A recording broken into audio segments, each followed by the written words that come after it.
Vauxhall or Opel made some pretty cool cars back in the early to mid 90s.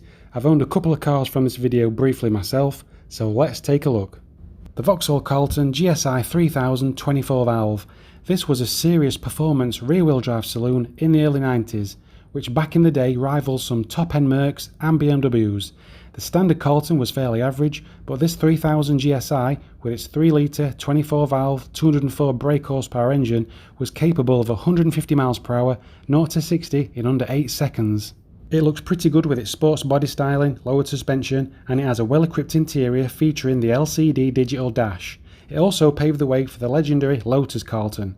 The Vauxhall Calibra. This car was sold for nearly a decade, and I can see why. It's a very handsome, good-looking, wedge-shaped car, so looks-wise, it ticks the box. The inside was a good place to be as well. It was well-equipped, and a lot came with leather, sunroofs, and air conditioning.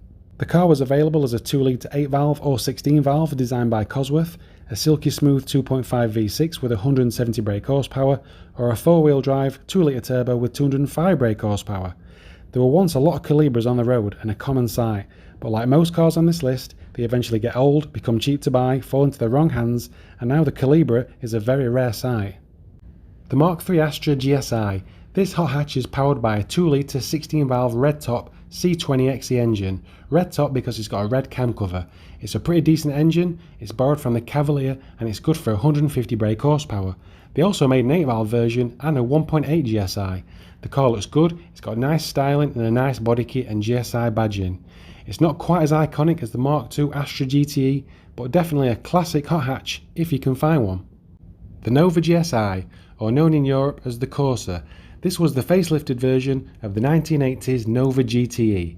It's powered by a 1.6 litre 8 valve engine with 100 brake horsepower. It was a fun little car, looked quite nice, but it never got the iconic status like the Peugeot 205 GTI or Golf GTI.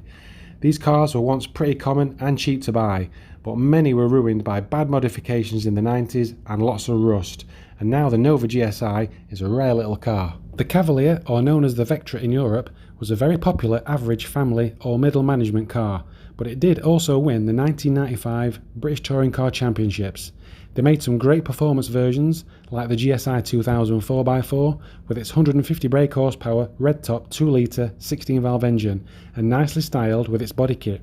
The 2.5 V6 24 valve 170 brake horsepower model was more of a cruiser and well equipped inside.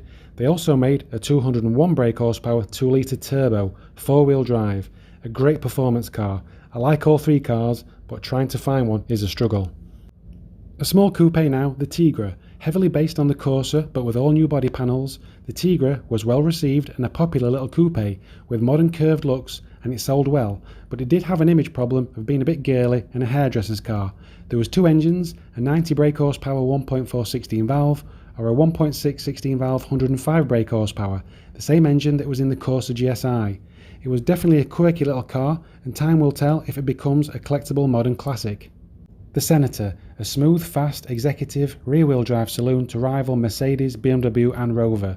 There was various engines, but the one to have was a 3 litre straight 6 24 valve with 207 brake horsepower. It had aerodynamic and sleek looks. It was very plush and well equipped inside with electric everything and the digital dash.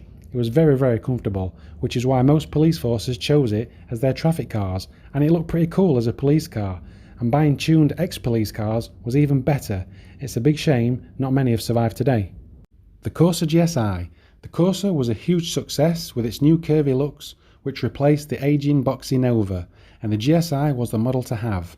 The GSI didn't sell in huge numbers in the UK, so now they are super rare. It had a 1.6 16 valve engine with 105 brake horsepower, not a super quick hot hatch, more of a warm hatch. But it does look great in its colour-coded body kit, spoiler and GSI badging. These cars sell for good money now when they come up for sale. The Amiga MV6. The Amiga replaced the aging Carlton and Senator at the same time.